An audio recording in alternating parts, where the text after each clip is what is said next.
This act was transcribed by a secretary, and the Duc de Vicenza prepared immediately to convey it to Paris. Napoleon directed the Prince of the Moskva to accompany him. He wished that the Duc de Vicenza should also be accompanied by the Duc de Ragusa. The latter was Napoleon's oldest companion in arms, and he conceived that at a moment when the last interests of his family were about to be decided, he might stand in need of the faithful services of his old aide-de-camp.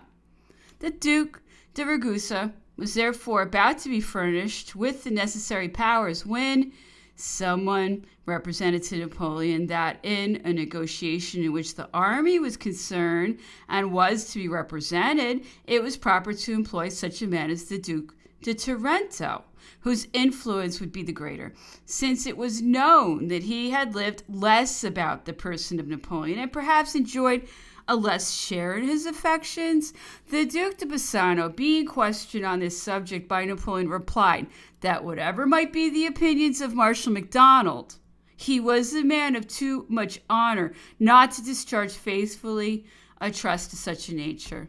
Napoleon immediately appointed the Duc de Taranto to be his third plenipotentiary.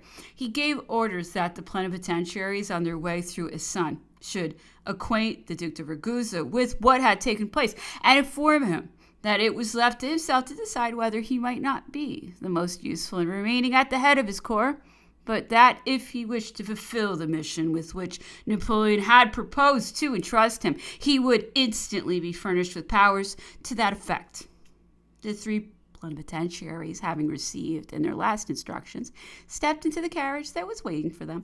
Messieurs de Reneval and Rumigny accompanied them as secretaries. Immediately after their departure, Napoleon dispatched a courier to the Empress. He had received letters from her, dated from Vendôme.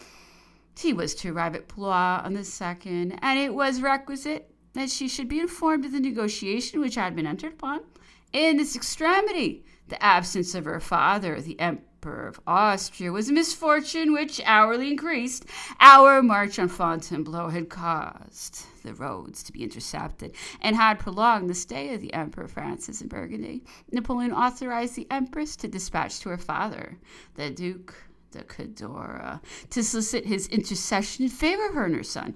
Overpowered by the events of the day, Napoleon shut himself up in his chamber. He was now about to receive the severest wound that had ever been aimed at his heart. On the night of the 4th, Colonel Gourgaud, who had been dispatched with orders to his son, returned in the utmost speed to announce that the Duc de Ragusa had forsaken his post and repaired to Paris, that he was treating with the enemy, that his troops, having received secret orders to move, were at that moment passing the Russian cantonments, and that Fontainebleau remained undefended. Napoleon at first could not credit what he heard, but he could no longer find room to doubt the extraordinary facts that had been communicated to him. His eye became fixed, and he threw himself into a chair, apparently absorbed in melancholy reflections. At length, breaking this distressing silence, "A grateful man," he exclaimed, "but he will be more unhappy than I." Napoleon naturally sought relief by giving vent to the painful feelings which oppressed him. To the army he disburdened his heart in impressive terms. But he must speak for himself. Order of the day to the army. Fontainebleau, March 5th, 1814. The Emperor thanks the army for the attachment it has evinced for him, and principally because it acknowledges that France is with him and not with the people of the capital. It is the soldier's duty to follow the fortune and misfortune of his general, his honor and religion. The Duc de Ragusa had not sought to inspire this sentiment in the hearts of his troops.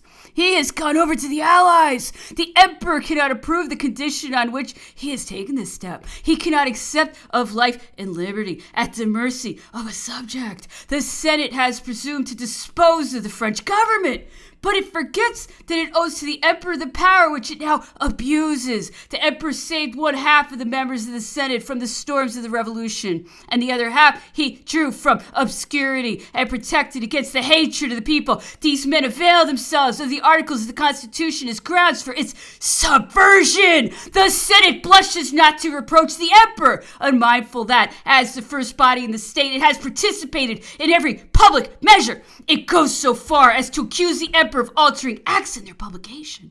A sign was a command to the Senate, which was always ready to do more than it was required to do. The emperor has ever been accessible to the remonstrances of his ministers, and he therefore expected from them the most complete justification of the measures he adopted. If public speeches and addresses received the coloring of enthusiasm, then the emperor was deceived. But those who held this language must blame themselves for the consequences of their flattery. The senators have spoken of libels published against foreign governments, forgetting that these libels were prepared in their own assembly. So long as fortune continued faithful to their sovereign, these men also remained faithful to him. If the emperor despised mankind as he is said to have done, the world will now admit that it was not without reason. His dignity was conferred on him by God and the people, who alone can deprive him of it. He always considered as a burden, and when he accepted it, it was with the conviction that he was enabled adequately to sustain it. The happiness of France seemed to be connected with the fate of the emperor. Now that fortune frowns on him, the will of the nation can alone induce him to retain possession of the throne. If he is to be considered as the only obstacle to peace, he voluntarily makes the last sacrifice to France. He has in consequence sent the Prince of the Moscova and the Dukes de Vicenza and Taranto to Paris to open the negotiation. The army may be assured that the honor of the emperor will never be incompatible with the happiness of France.